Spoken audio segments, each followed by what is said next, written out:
Let's go to the UK now, where, well, she said they wouldn't, she said they wouldn't, and then she said, yes, we're going to. Britons will go to the polls in 7 weeks' time, 3 years ahead of schedule, after Prime Minister Theresa May last night did what she said she wouldn't do, and that's call a snap election. The Labour Party in Britain are, of course, in disarray. But as Bridget Burke reports, the Tories are pitching an early election because they need a mandate to deliver a smooth exit from the European Union.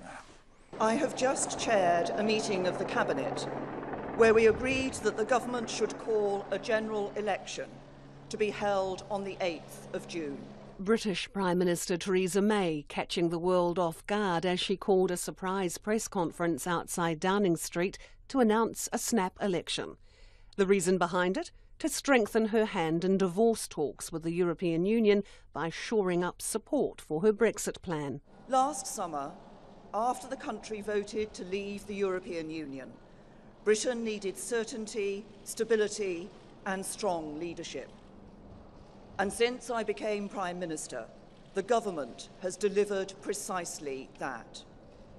Despite predictions of immediate financial and economic danger, since the referendum we have seen consumer confidence remain high, record numbers of jobs, and economic growth that has exceeded all expectations. Despite being more than 20% behind in the polls, opposition leader Jeremy Corbyn was optimistic about Labour's chances. I welcome the opportunity for us to put the case to the people of Britain to stand up against this government and its failed economic agenda, which has left our NHS in problems, which has left our schools underfunded, which has left so many people uncertain. We want to put a case out there for the people of Britain of a society that cares for all, an economy that works for all, and a Brexit that works for all.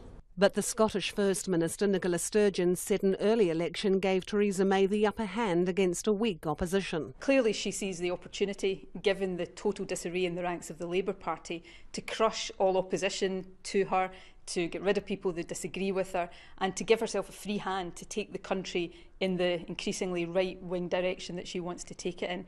And that would mean not just the hardest possible Brexit, but more austerity and deeper cuts. So now is the time for Scotland's voice to be heard and for people in Scotland to stand up for the kind of country we want Scotland to be, and that's the campaign that I look forward to leading in the weeks ahead. Jessica Bridge from Ladbrokes Bookmakers said the Tories were heavy odds-on favourites. If you're a Corbyn fan, this isn't good news, the general election, but time's ticking and it's now 1 to 5. Those odds have been cut today, so it's highly likely that Corbyn will be replaced as leader this year, and it's effectively a domino effect from the Tories being so short to get the most seats. The Tories are also the same price, 1 to 5, to get the majority.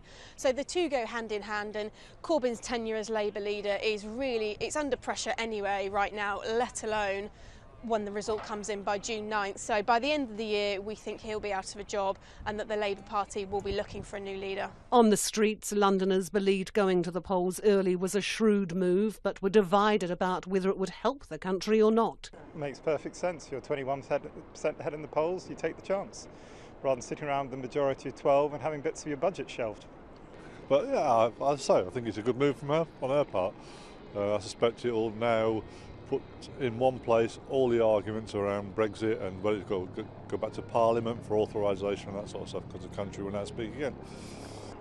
We think she's doing it deliberately when the opposition is very weak and when there's no credible alternative, and we think it's very bad news for the country. I don't think it'll heal the country. I think it'll heal her and heal the government, but I don't think it's going to do any favours to the country at all, to be honest. I think, it may get things a bit more divisive again, but we'll have to wait and see. Britain joins a list of Western European countries due to hold elections this year. Votes in France in April and May and in Germany in September have the potential to reshape the political landscape. For Checkpoint, Bridget Burke.